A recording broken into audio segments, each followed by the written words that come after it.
I thought Christmas dinner would bring my family together, but instead they humiliated my children and me. They shoved us into the kitchen and said, "Be grateful for the leftovers," and my sister told us leftovers were all we deserved and laughed as if we were nothing. But one innocent question from my nephew stopped the room cold, and what happened next changed everything. The snow crunched under my boots as I stepped out of the car and pulled my coat tighter around my body. My hands trembled on the steering wheel before I forced myself to let go. Grace and Ethan were still in the back seat, their cheeks flushed pink from the cold, their eyes full of that childlike excitement that came with Christmas. For them, this was still supposed to be magic. For me, it was something else entirely. I stared up at the grand house in Evanston, the place where I had grown up, the place that had never once felt like home. Lights twinkled from every window. Wreaths perfectly tied with red ribbons hung on the double front doors. Everything about the house screamed holiday perfection, but I felt nothing warm inside. I opened the back door and helped Ethan climb down. His little hands were sticky from the candy cane he had been eating during the drive. Grace followed, her eyes already fixed on the glowing windows. She whispered that it looked like a gingerbread castle. I forced a smile and told her to hold her brother's hand. As we walked toward the steps, the air smelled faintly of cinnamon and pine, and it made my stomach tighten. I had smelled that same combination every December of my life. It had always promised something that never came true for me, a sense of belonging. The heavy door opened before I could knock. My dad stood there, tall silver hair combed back, his frame still broad even at 62. His sharp eyes swept over me and then down to the children. He gave a stiff nod. No hug, no warmth, just that nod. He said we were finally here. His voice had that clipped tone he used in courtrooms back when he was still practicing law. My throat tightened, but I answered politely. Grace gave him a shy smile and whispered hello. Ethan just clutched my hand tighter. Inside the house buzzed with life. My brother David's booming laugh carried from the dining room. Sam's sharper voice rose above the hum, full of that false cheer she always wrapped around her words when she wanted to show off. The smell of roasted turkey, honey ham, and fresh rolls surrounded us, and my children's eyes grew wide. For a moment, I wanted to let them enjoy it. For a moment, I wanted to believe this might be different. Dad ushered us inside, but did not take my coat or ask how the drive had been. He simply gestured toward the hallway that led to the kitchen. I bit back a sigh and hung our coats myself. Grace whispered that the house was so beautiful. I bent down and kissed her forehead, telling her she looked more beautiful than any decoration here. Her face lit up. That small light kept me moving forward. The dining room was already set. The long mahogany table glistened with silverware polished to a shine, crystal glasses waiting for wine. My brother David sat at the head of the table, not Dad, which startled me for a moment. He had taken that place as if it already belonged to him. His wife hovered beside him, arranging her napkin like she owned the house. Sam, my younger sister, leaned across to whisper something to one of our cousins. Her eyes found me at the doorway, and her lips curved in that familiar smirk. She said loudly enough for everyone to hear that the prodigal sister had arrived. Heat climbed my cheeks, but I kept my face calm. Grace and Ethan both stiffened beside me. I squeezed their hands. David called across the room that it was about time I showed up. He laughed, saying the hospital must have finally let me off duty for the holiday. A few chuckles rose around the table. I nodded politely, refusing to let them see how much it stung. I held out the bags of gifts I had brought, neatly wrapped though not extravagant. Sam tilted her head and asked if I had picked them up from the discount aisle at the drugstore on my way over.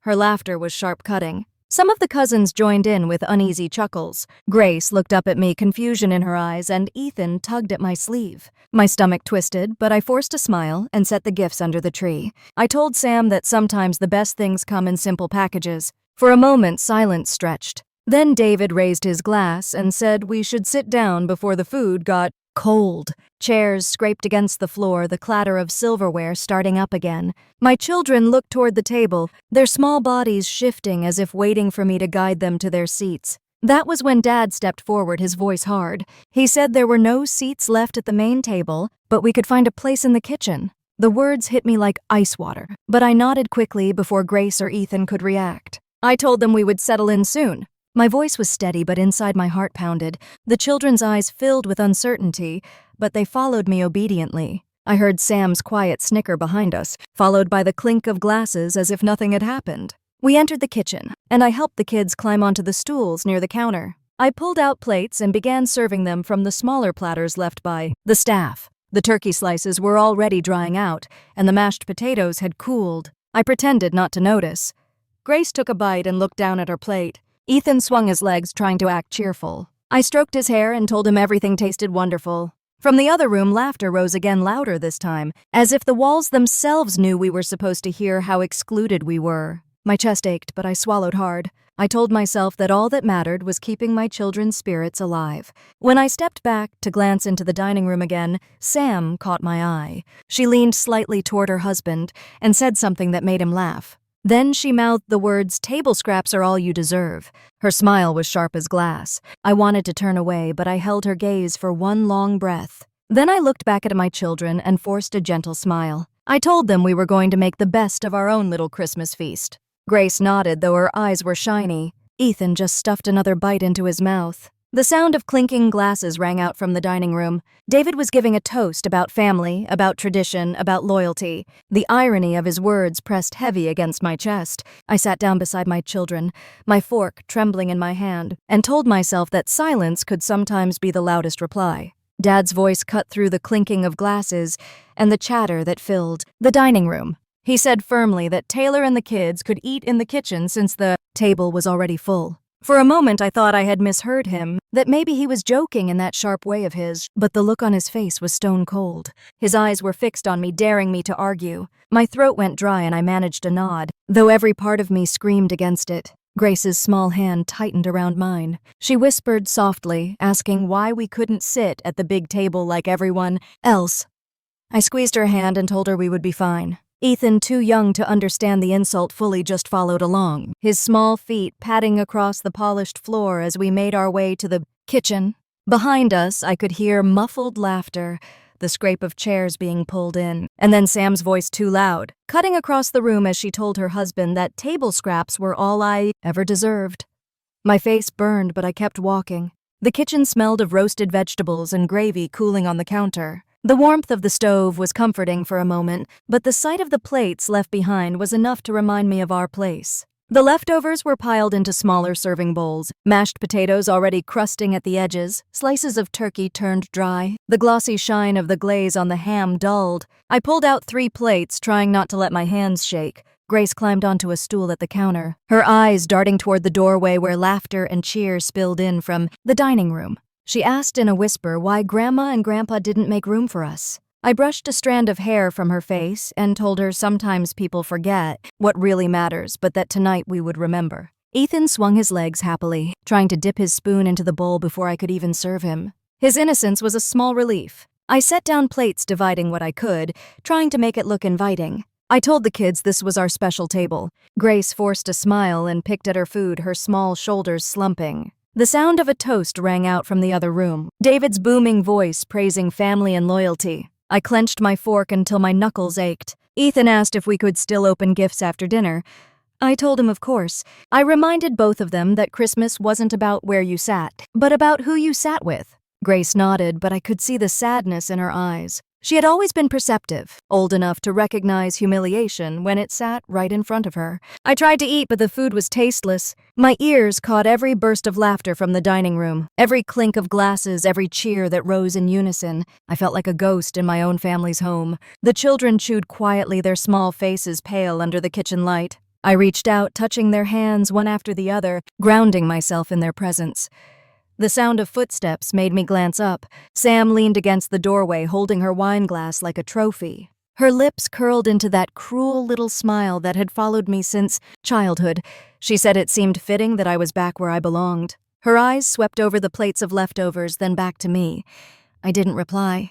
Grace stared down at her plate. Ethan stuffed another bite into his mouth as if pretending not to hear. Sam gave a satisfied nod and turned back to the party. I exhaled slowly, forcing my shoulders down. I whispered to my kids that we would finish up soon, that we would make our own fun later. I asked Ethan about his favorite ornament on the tree at home, and he started chattering about the glittery star he had helped place at the top. His excitement filled the silence for a while, soothing the sting in my chest. Still, I could not stop, the memories pressing in. Years of sitting at this table, never fully welcome, always compared to David or Sam, always criticized by Dad. Every holiday had carried its weight of barbed comments and cold shoulders, and still I had returned. Tonight it was the same performance, only now my children were cast into the role I had played all my life. I promised myself quietly that I would not let it last forever. I looked at Grace's solemn little face, at Ethan's unknowing smile, and I vowed they would grow up knowing their worth, no matter who tried to diminish it. From the dining room, the sound of carols began, voices joining together, cheerful and full of harmony.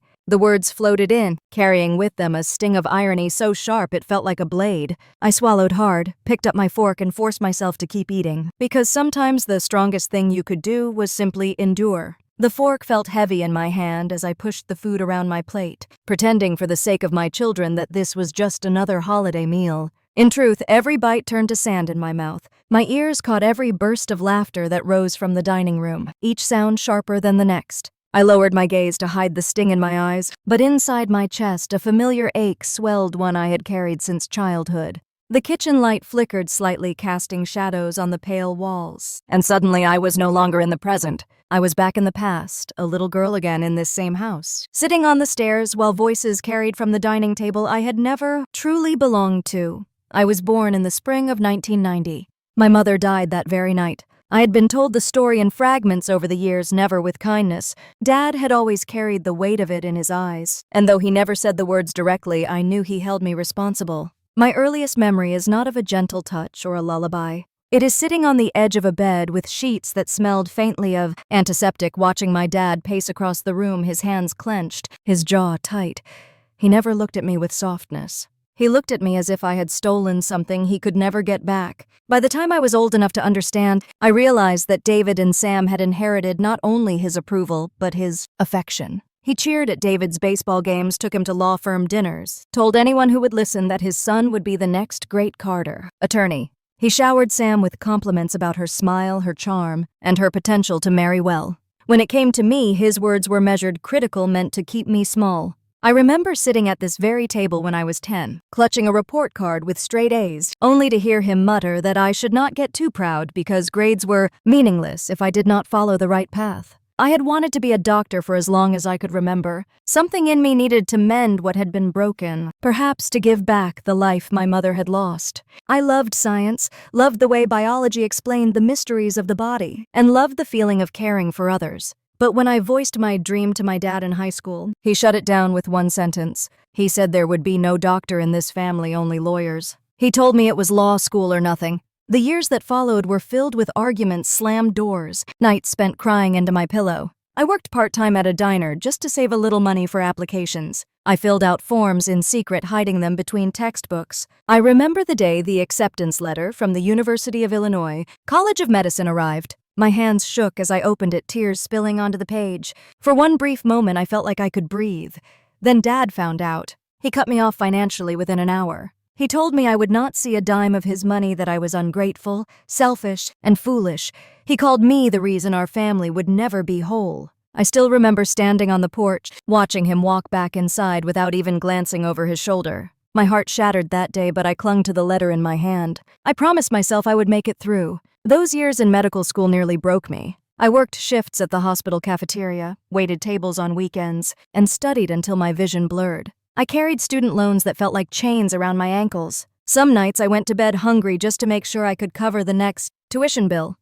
Still, I pressed forward. My professors often told me I had a natural gift with children, that my empathy reached further than textbooks ever could. I built a reputation as the one who stayed late, who held a frightened child's hand, who never complained even when exhaustion weighed me down. And yet every holiday I came home, the same pattern played out. David would brag about his promotions, Sam about her social life, and Dad would sit in the center like a king, doling out praise to his chosen heirs. When it was my turn, he would ask how much debt I had accumulated, or if I was ready to admit I had made the wrong choice. I would smile, bite back tears, and remind myself that survival was its own form of victory. Back in the kitchen tonight, those memories pressed down on me as if the walls themselves carried the echoes of the past. Grace poked at her food, her small face mirroring the same hurt I had once carried. Ethan hummed to himself, blissfully unaware. I swallowed hard, desperate to protect them from the poison that had seeped through this family for decades.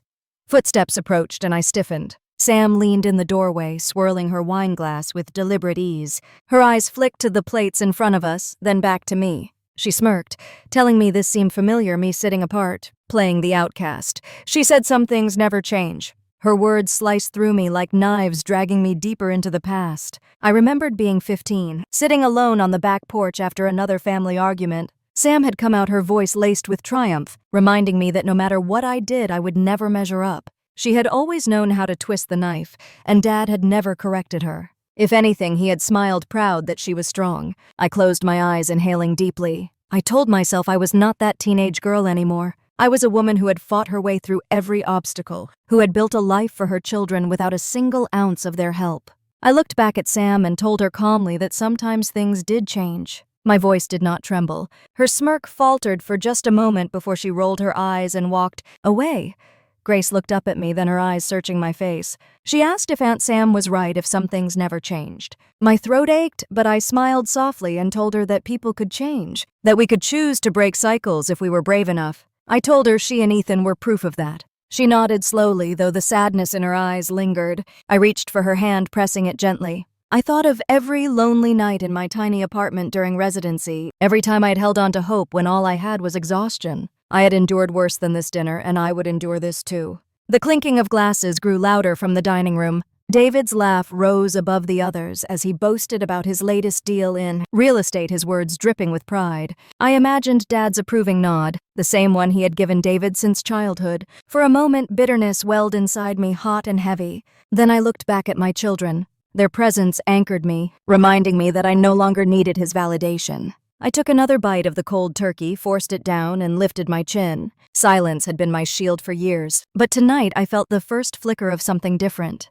Tonight I felt the faint stir of defiance. Jason's sneakers squeaked against the polished floor as he darted into the kitchen, a paper cup clutched in his hand. He smelled faintly of gingerbread and sweat, the kind of mix that came from running around with cousins and sneaking cookies when no one was looking. His cheeks were flushed from play, and his brown hair stuck up in the back as if he had been rolling on the carpet or diving into a pile of wrapping paper. He skidded to a stop when he saw us. His wide eyes landed first on Grace, who was pushing bits of turkey around her plate, then on Ethan, whose little mouth was full of mashed potatoes. Finally, his gaze rested on me. The sight of us sitting there under the buzzing kitchen light seemed to puzzle him. For a moment he just blinked, trying to fit what he was seeing with what he knew of family gatherings. His voice broke the silence, curious and innocent, asking why we were eating here in the kitchen when there was plenty of room in the dining room. Grace dropped her fork with a small clatter. She turned toward me, her eyes wide, silently begging me for an answer I had already dodged earlier. Ethan looked back and forth between his sister and me, cheeks puffed out like a chipmunk, crumbs of potato at the corner of his lips. My throat tightened. I wanted to tell Jason the truth. I wanted to tell him that his grandparents had placed us here because I was never enough, because my siblings took pleasure in reminding me of my place, because this house had never truly been mine. But I couldn't lay that burden on a child. So I forced a smile, faint and careful, and told him the kitchen was quieter, that sometimes it was nice to have our own little table. Jason frowned. He wasn't convinced. He was a perceptive boy, sharp in ways that reminded me of Grace. He said he had seen the empty chair next to his dad. He asked again if we had chosen this on purpose, his tone tilting toward disbelief. I let out a light laugh, the kind that comes from old habits of deflection.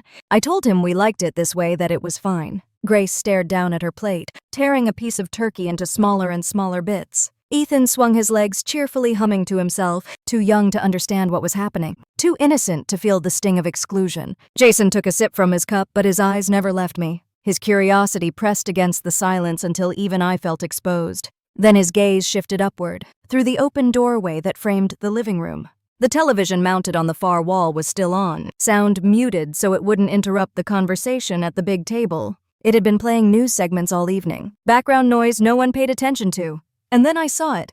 My stomach flipped as my own face appeared on the screen. The familiar shot from a hospital interview captured only weeks before. I was standing in my white coat, a stethoscope around my neck, beside a young patient wearing a knitted pink cap. The reporter's voice, though silent in this moment, echoed in my memory. The doctor who never gave up, the one who refused to let a rare infection claim a child's life. My chest tightened. I remembered the endless nights of that fight, the smell of antiseptic in the ICU, the constant beeping of monitors that haunted my sleep. I remembered how my hands had trembled as I searched for the right treatment, how exhaustion pressed down until I thought I might collapse. And I remembered the moment that little girl opened her eyes, her small fingers curling around mine, her parents falling to their knees in gratitude. Jason gasped, the paper cup slipping from his hand. It clattered against the counter, spilling juice that ran in rivulets across the surface. His eyes grew round, his lips parted. He pointed at the screen, voice hushed but urgent, asking if that was me. He didn't stop there. He said he had seen the clip on his phone at school, that friends had shared it, that his teacher had even mentioned it. His excitement built, his young voice rising with conviction as he insisted it was me. Grace's head snapped up, her fork frozen midair. Her eyes darted from the screen to my face, searching for confirmation. Ethan leaned forward, his small mouth open, a smear of potato still on his cheek. My breath caught in my throat. My instinct was to hush Jason, to tell him not to say anything, to protect my children from the storm I knew would come if the dining room realized who I had become outside these walls. But the truth was already out there, glowing on the flat screen, scrolling in bold letters beneath my face. Dr. Taylor Clark. Jason looked at me, waiting. There was no judgment in his eyes, only awe. I gave the smallest of nods, unable to deny it. His grin spread wide across his face, pure and genuine, untainted by jealousy or bitterness. And then he shouted, his voice ringing down the hall, words bursting with pride.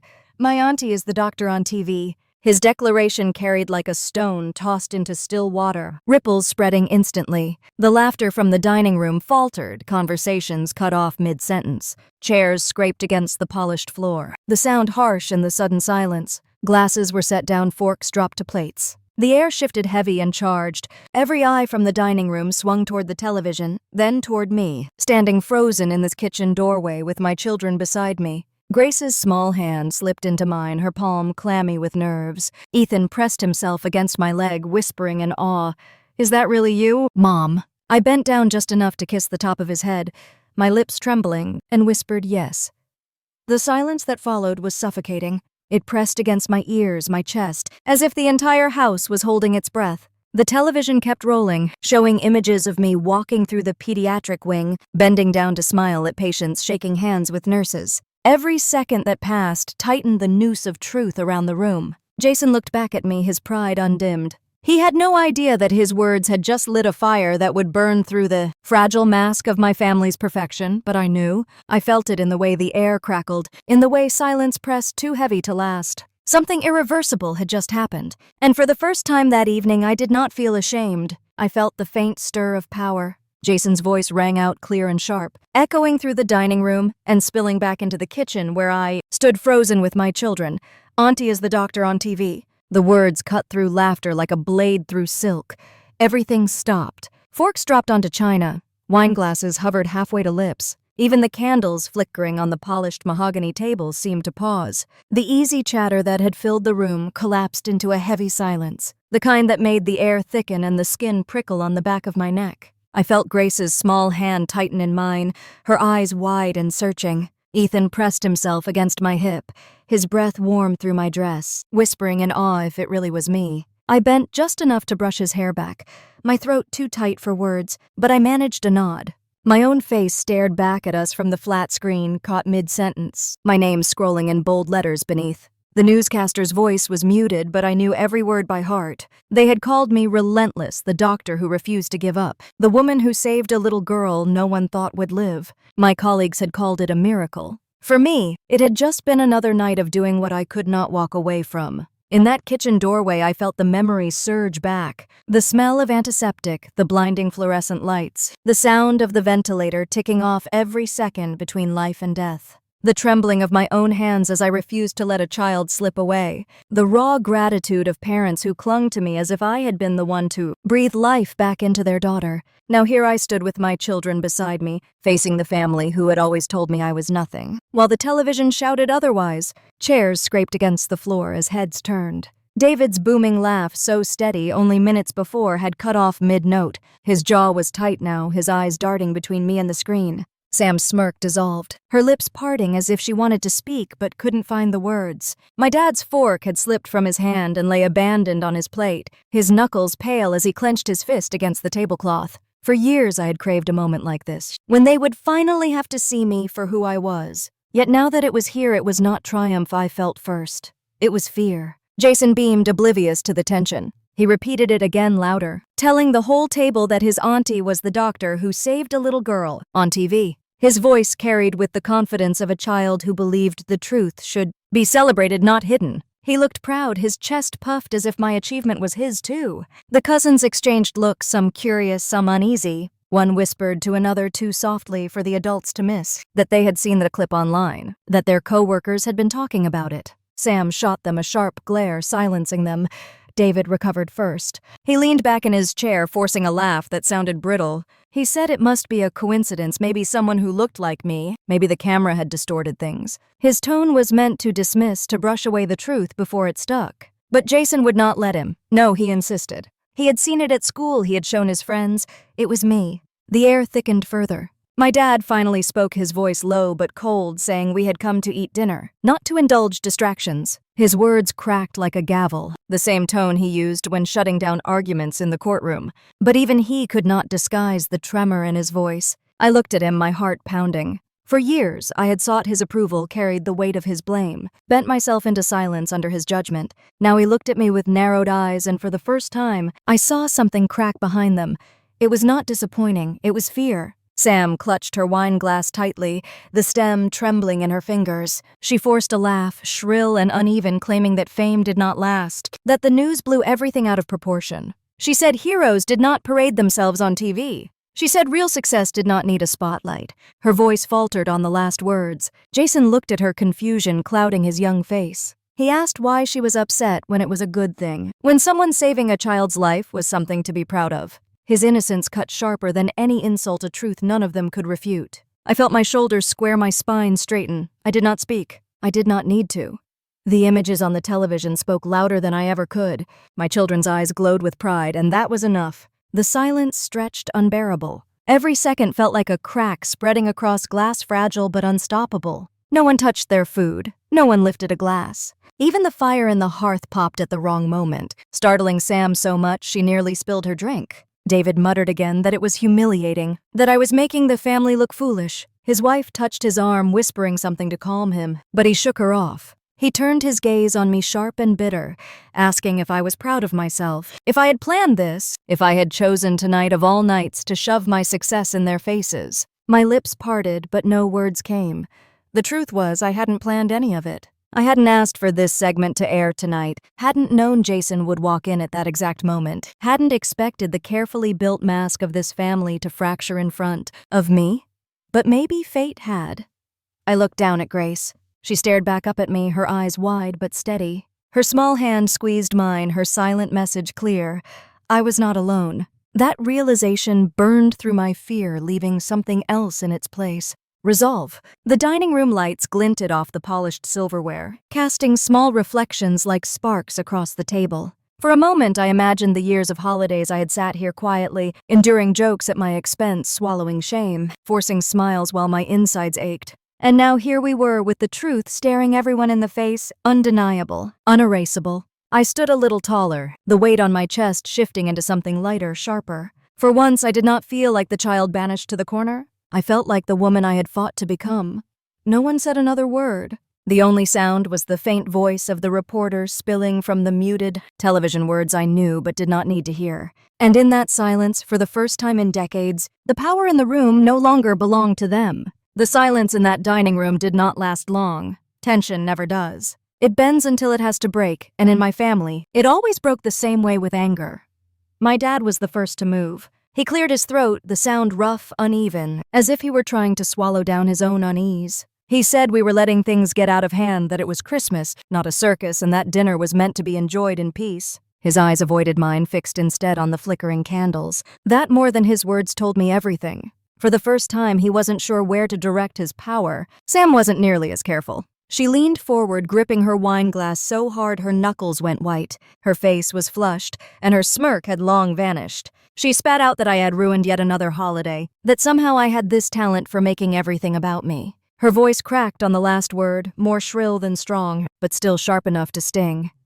I held her gaze. For years I had cowered under that look, the look she had perfected in high school when she mocked my clothes or whispered about me to her friends. This time I stayed silent, steady, and something in my lack of reaction seemed to unsettle her. David stepped in then, his voice like a blade slicing through what was left of the evening's calm. He accused me of orchestrating all of it, of timing the interview, the replay, the reveal just to humiliate them in front of everyone. He gestured toward the television, still flashing clips of me walking through hospital corridors, and sneered that I had learned how to manipulate cameras the same way I always manipulated pity. My stomach lurched at the venom in his words. I could feel my children shrink closer to me. Grace whispered softly, asking why Uncle David sounded so angry. I rubbed her hand gently, whispering back that sometimes people get scared when the truth is louder than their lies. David's wife shifted in her chair, uncomfortable, but she didn't speak. None of them ever spoke. They let him do the talking, the cutting, the tearing down. That had always been his role, and Dad had always applauded it. But now Dad stayed silent. Sam filled the gap with a bitter laugh. She said the hospital probably exaggerated, that news stations loved a sob story, and that real heroes didn't need cameras. She tried to sound confident, but her voice wavered. The cousins exchanged looks uneasy, some of them lowering their eyes to their plates. Jason, bless him, spoke again. He said heroes didn't brag, but they deserved to be seen. He said he had watched the whole clip with his class, that no one thought it was fake, that everyone thought it was amazing. His words were so pure, so certain, they made Sam flinch as if he had struck her. I felt the corner of my mouth twitch upward. Not quite a smile, but close. My nephew had said what I never could in this house that truth didn't need. Permission to exist. David slammed his glass down on the table so hard wine sloshed onto the cloth. He called me selfish, accused me of tearing the family apart by chasing some dream instead of honoring Dad's wishes. He reminded everyone loudly that I had chosen medicine when I was supposed to become a lawyer like him, like the Carter legacy demanded. His voice rose until it filled the room, but underneath the bluster, I heard the crack of desperation. I turned to him calm. My voice was low but clear. I told him I had not embarrassed the family. I had worked, sacrificed, and given everything I had to save lives. If that embarrassed them, it was their shame, not mine. The words hung there heavier than any scream. For the first time, David looked away first. The cousins shifted again, whispering softly. One of them, braver than the rest, admitted they had been proud when they saw the segment earlier in the month. They said they had even bragged at work that their cousin was on TV. The admission spread like a spark, undeniable, impossible to smother. Dad finally raised his head. His face was pale, his jaw locked tight, but there was something in his eyes I had never seen before.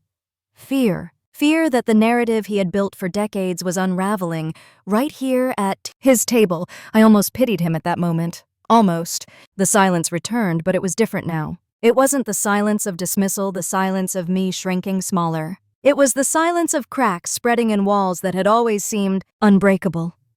Grace leaned against me, whispering that she was proud of me. Ethan tugged on my sleeve, asking if we could go home. My chest ached with love for them both, their innocence, their clarity. They saw me, they had always seen me in ways my family never could. I looked back at the table at the people who had mocked me, diminished me, written me off as nothing, and I realized something powerful. I didn't need their approval anymore. I had spent so many years chasing a nod from Dad, a crumb of respect from David, a hint of kindness from Sam. But I didn't need it. I never had. The truth was already out, plain and undeniable, glowing on the television and shining in my children's eyes. I sat a little straighter, my hand wrapped around Grace's, Ethan pressed against my side. For the first time in decades, I felt no shame sitting at that table. No matter how they glared or whispered, I knew exactly who I was. And in that moment, I felt the first flicker of defiance. The night wasn't over. The storm had only begun. I rose slowly from my chair, the legs scraping against the polished floor, the sound cutting through the heavy silence. Every head turned toward me, eyes fixed, as if waiting for me to crumble. My heart pounded, but my face remained calm. Grace still held my hand, her small fingers trembling, while Ethan pressed it against my hip, wide-eyed and unsure. I smoothed the front of my dress with my free hand, drawing in a steadying breath before I spoke. "Yes," I said. "That is me on the screen." I did not whisper it. My voice was clear, steady, filling the space in a way it never had before in this house. The words rippled through the room, undeniable. I told them I was the doctor they had seen. I said I had done nothing extraordinary, only my job, only what any decent person would do when a child's life was slipping away. Sam let out a sharp laugh, brittle and high. She said I always liked to dramatize things, that I was exaggerating, pretending to be some kind of martyr. Her eyes glittered as she searched the faces around her, begging for someone to nod in agreement. I met her stare. For the first time, I didn't look away. I told her I didn't need to dramatize anything, that the truth was playing right there for everyone to see. My words were calm, even soft, but they carried more weight than any shout could. David shifted in his seat, glaring. He muttered that I was making the family look like fools, that this circus was humiliating. His hand tightened around the stem of his glass until I thought it might snap. He asked if I was proud to embarrass them, if this was my idea of revenge. I turned toward him, the brother who had always relished reminding me of my place. I said calmly that I hadn't embarrassed anyone. I had worked, I had sacrificed, and I had built a life my children could be proud of. If that embarrassed them, it was theirs to carry, not mine. A murmur ran through the cousins. One whispered that they had shown the video at work. Another nodded, adding that people had called me inspiring. My dad's head snapped toward them, his glare silencing the whispers. But the damage was done. The truth had already spread like cracks across ice. My dad leaned forward, then his voice low and controlled. He said this conversation was over, that the family would eat in peace. His words were delivered in the same tone that had once silenced courtrooms and classrooms alike. But I heard the faint tremor beneath his voice. For the first time, he wasn't sure his word was law. I straightened my shoulders, my grip tightening around Grace's hand. I told him that for once I would not be silenced. My voice did not rise in anger. It was calm, steady, but it carried weight I had never dared to show in this house. I said that for years I had sat quietly at this table, enduring their dismissals, swallowing their cruelty, pretending it did not matter. I said I had endured being the scapegoat for his grief, the target of Sam's mockery, the shadow of David's pride. But tonight, in front of everyone, I would no longer play that role. The words echoed into the silence. My dad's mouth opened as if to reply, but no sound came. His jaw clenched shut, his eyes hard, but behind them I saw something raw. Fear. Sam shifted in her seat, her face pale. Her glass wobbled in her grip, and she set it down quickly. David muttered under his breath, but couldn't meet my eyes. Behind me, the television kept playing, the final moments of the segment rolling on. The parents of that little girl were speaking, their voices choked with gratitude. Even muted, their emotion filled the room. The contrast was undeniable. Their love and thanks clashed against the cold silence of my own family. Grace's eyes glowed as she looked up at me. Ethan tugged on my sleeve, whispering softly that he always knew I was a hero. My throat tightened. For once, the truth wasn't buried. It was here alive, undeniable, shining brighter than the candlelight bouncing across silverware. I drew in a long breath. The fear I had carried for years loosened its grip. The shame I had swallowed countless times melted away. All that remained was clarity. I turned my gaze around the table slowly, letting my eyes meet each face in turn. I said nothing more. I didn't need to. The silence was louder than words, and in that silence, for the first time in my life, I felt free. My dad cleared his throat, the sound rough and uneven, as if he was forcing it out of his chest. He said we were taking things too far, that it was Christmas, and this was supposed to be a celebration. His eyes avoided mine, drifting instead toward the candle flames flickering in the center of the table. For the first time, I realized he was struggling to regain control of a situation that had already slipped from his hands. Sam leaned forward, clutching her wine glass with white knuckles. She said I always knew how to ruin a holiday, that somehow I had a talent for making everything about me. Her voice wavered, her smirk long gone. She glanced at the cousins, searching for someone to back her up, but they kept their eyes lowered, pretending to fuss with their plates. David finally spoke, his voice sharp, as if cutting into the silence could restore his authority. He said all of this was a distraction, that I was flaunting myself to make them look bad. He gestured toward the television, still replaying the segment, and accused me of feeding the media so I could shine while the family looked like fools. I turned slowly to face him. I told him I had never asked for the spotlight. I reminded him that while he had been building his business deals and boasting at family dinners, I had been working night shifts, stitching wounds, holding children through fevers, watching families break and mend. I told him the camera had not been my choice. It had found me because of the work I did, not because I chased it. His jaw tightened, his eyes flicking toward Dad for support. But Dad stayed silent, his lips pressed thin, his face unreadable. Sam scoffed again, her voice louder now, brittle with desperation. She said I was still the same pathetic girl who had sat alone in her room while everyone else moved forward, that the hospital probably exaggerated to make a story. She claimed that real heroes did not brag, that they did not need recognition. Jason's voice cut through, pure and unfiltered. He said heroes did not brag, but they deserved to be seen. He said he had watched the clip with his whole class, and that no one thought it was fake. His words stung Sam sharper than anything I could have said. She fell quiet, her cheeks burning red. The cousins shifted in their chairs, uneasy. One of them finally spoke hesitantly, saying they had been impressed when they saw the segment earlier that month, that they had bragged at work that their cousin was a doctor saving lives. The admission hung in the air, impossible to take back. I stood still, my children at my side. Grace clutched my hand, her eyes shining with a mix of fear and pride. Ethan leaned into me, whispering if we could go home soon. My heart squeezed at his words. I told the room quietly that I had nothing to prove, not tonight, not ever. I told them I had endured years of silence, years of being treated as less, but that I had never stopped working, never stopped building a life for my children. I said if they saw that as shameful, it was theirs to carry, not mine. Dad finally raised his head. His voice was softer, now strained. He said maybe we had all spoken too harshly. He tried to smooth over the moment, claiming it had been a misunderstanding, a poor attempt at humor. But his words rang hollow. No one truly believed him. The truth had already done its work. I felt a wave of calm wash over me. I began gathering our things, stacking plates quietly, my hands steady. Sam muttered something under her breath, but I ignored it. David sat stiff, his face pale, his pride dented in front of his own son. Jason stood from his chair and walked toward me. He tugged gently on my sleeve, his eyes wide and earnest. He whispered that he was proud of me, that he wished everyone else would be too. The innocence in his voice pierced the tension like a beam of light through smoke.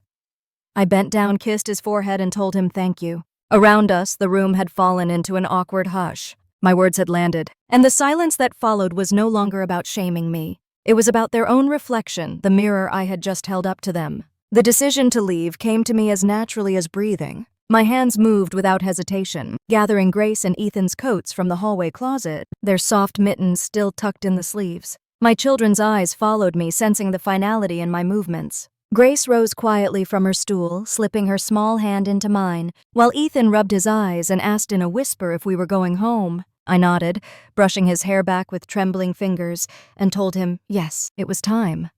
The dining room stayed silent as I crossed the threshold. I felt the weight of every stare, but none of them dared to speak. My dad's fork still rested on the table where he had dropped it. Sam's wine glass stood untouched, the red liquid dark against the crystal. David's lips pressed tight, his eyes darting toward his son, who sat slumped in his chair, torn between loyalty and truth. The cousins shifted uneasily, their earlier curiosity swallowed by guilt. I slipped Grace's coat over her shoulders, buttoning it carefully, then helped Ethan into his. The zipper caught, and I fumbled with it, my hands clumsy with the rush of adrenaline, my children's small breaths misted in the cool air seeping in from the front hall. I told them to stay close, my voice firm but gentle. They nodded, their faces pale but resolute. I turned back one last time. The family that had raised me sat frozen, caught between pride and shame. For years, I had dreamed of winning their approval, of earning one kind word, one gesture of acceptance. Tonight, I realized that dream was gone, and with it, the power they had held over me. I lifted my chin steady and unbroken and thanked them for dinner. My words were polite, almost casual, but every syllable carried the weight of finality. The front door creaked as I pulled it open. A rush of cold air swept inside, carrying with it the crisp scent of snow. The wind nipped at my cheeks, but the bite felt cleansing, sharp and honest. Grace slipped her hand tighter into mine. Ethan clutched the edge of my coat. Together, we stepped out into the night. Snow crunched beneath our boots, muffled and steady. The sky was a deep navy, flakes drifting gently under the glow of the porch light. I inhaled deeply, the cold burning my lungs, but it felt pure compared to the stifling air we had left behind.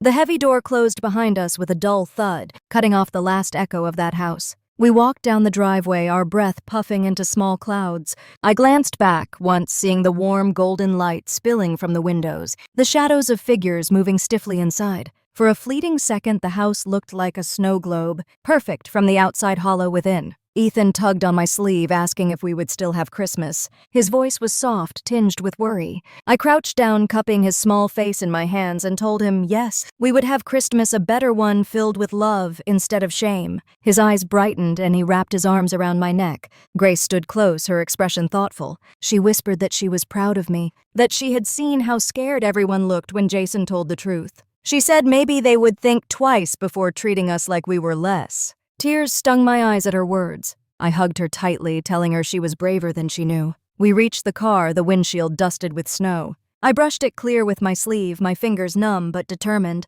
I buckled the kids into their seats, tucking blankets around their laps. As I settled into the driver's seat, I felt a wave of memories crash over me. The nights during residency when I had walked home alone under these same cold skies, my feet aching, my stomach empty but my determination fierce. The years of juggling bills, rocking Grace as a newborn while studying for exams, whispering promises that one day it would all be worth it. The afternoons when Ethan had laughed in my tiny apartment, his joy filling the space with light. I realized then that leaving this house did not mean losing a family. It meant choosing the one I had already built with my children. Choosing truth over pretense, love over cruelty. The engine hummed to life, headlights slicing through the dark. Snowflakes danced in the beams, swirling like tiny sparks of hope. I gripped the steering wheel firmly, feeling strength flow back into my bones. Grace leaned her head against the window. Ethan hummed softly in the back seat, and for the first time that evening peace settled over me. Behind us, the house of my childhood stood still, filled with silence that was no longer mine to carry. Linda's bakery windows glowed with soft golden light, the kind that made the snow outside sparkle like sugar. I pushed the door open, a small bell chiming above our heads, and warmth rushed out to greet us. The air smelled of cinnamon butter and fresh bread, a scent so comforting that my shoulders instantly relaxed. Grace and Ethan's eyes widened and they hurried inside, their cheeks still pink from the cold. Linda looked up from behind the counter, her hands dusted with flour. She smiled the moment she saw us. She wiped her palms on her apron and came around to pull me into a hug. It had been years since I felt a welcome like that, arms holding me without judgment, eyes shining with genuine joy. She said she was glad I came, that she always had a place for us on Christmas night. I swallowed hard, fighting the lump in my throat. Grace tugged at my coat and whispered that it smelled better here than at Grandma's house. Ethan giggled, pointing at the rows of frosted cookies shaped like stars, trees, and snowmen. Linda laughed, kneeling down to offer each of them a cookie wrapped in parchment. She told them these were on the house because Christmas was not Christmas without a little sweetness. We sat at one of the small round tables near the window. Linda brought out steaming mugs of hot chocolate whipped cream piled high, marshmallows melting slowly on top. Grace sipped carefully, her eyes closing in delight, while Ethan got cream on his nose and laughed so hard he nearly tipped over his chair. For the first time all evening, their laughter was free, unshadowed by cruelty. I wrapped my hands around my own mug, letting the warmth seep into my skin. The glass panes rattled softly as wind brushed against them, but inside everything was calm. I realized how different this felt from the dining room we had just left. There, light and noise had pressed down like a mask, perfect on the outside, rotten within. Here in this small bakery, the warmth was real, unpretentious, offered without condition. Linda sat with us, her eyes soft. She asked how my children were doing, how work was going, her tone free of envy or sarcasm. I told her about Grace's love for reading, about Ethan's endless energy, about the patience who had reminded me why I had chosen this path. She listened with interest, nodding occasionally, laughing at Ethan's antics. It struck me then how rare it was to be seen like this, not as a failure, not as an obligation, but simply as myself. Grace leaned across the table, whispering that this felt more like Christmas than anything at Grandpa's house. I pressed a kiss to her forehead, my chest tight with both sorrow and relief. Ethan chimed in that he wanted to come back every year. Linda smiled warmly, telling him they were always welcome. My phone buzzed, then a number flashing across the screen that I recognized. Mark Peterson, the CEO of the healthcare foundation I had spoken to months before, was calling. I hesitated, then answered. His voice carried warmth and excitement as he told me he had seen the broadcast again tonight, that the board had been moved by it. He said he wanted me to lead a new pediatric outreach program, one that would expand care to underserved communities. His words filled me with a sudden rush of hope, an affirmation that all the years of sacrifice had meant something bigger than myself. When I ended the call, my hands trembled slightly. Grace asked if everything was okay. I smiled at her and said yes, everything was more than okay. For the first time, I believed it. The clock above the counter ticked softly as I sat back, letting the moment wash over me. The snow outside fell steady, blanketing the streets in white, as if the world itself was offering a new beginning. I looked at my children, their eyes bright, their cheeks flushed with joy, and I knew we had already received the greatest gift. Not approval from people who had never valued us, not a seat at a table built on control and pride, but the freedom to walk away and build something true. Christmas this year had stripped away the illusions. It had left me with clarity. I no longer yearned for my dad's nod, my siblings' validation, or their carefully rationed crumbs of affection. I had my children, my work, and people who saw me for who I was. That was enough. That was more than enough. I raised my mug in a small toast to Grace and Ethan. They clinked theirs against mine, marshmallows bobbing in the chocolate. Their laughter filled the room, a sound so pure it felt like music. If you are listening now, maybe you know what it feels like to sit at a table where you are not welcome, to swallow words that burn your throat, to be told you are less than what you are. Maybe you have walked away from places that should have been home but never were. I want you to know this. Walking away is not defeat. Sometimes it is the bravest choice you can make. Tonight I left behind the house that had chained me in silence for 5 years. I walked out into the cold and found warmth where I least expected it. I chose freedom, dignity, and the love I had already built with my children. So if you have ever been pushed aside, if you have ever been told you deserve only scraps, remember this story. Remember that truth has a way of breaking through no matter how long it hides. And if this story touched you, if you saw yourself in these moments, I invite you to share your thoughts below. Like this video if it resonated with you. Subscribe if you want to hear more stories of justice, resilience, and the quiet power of choosing yourself. Because sometimes the sweetest revenge is not anger, but peace.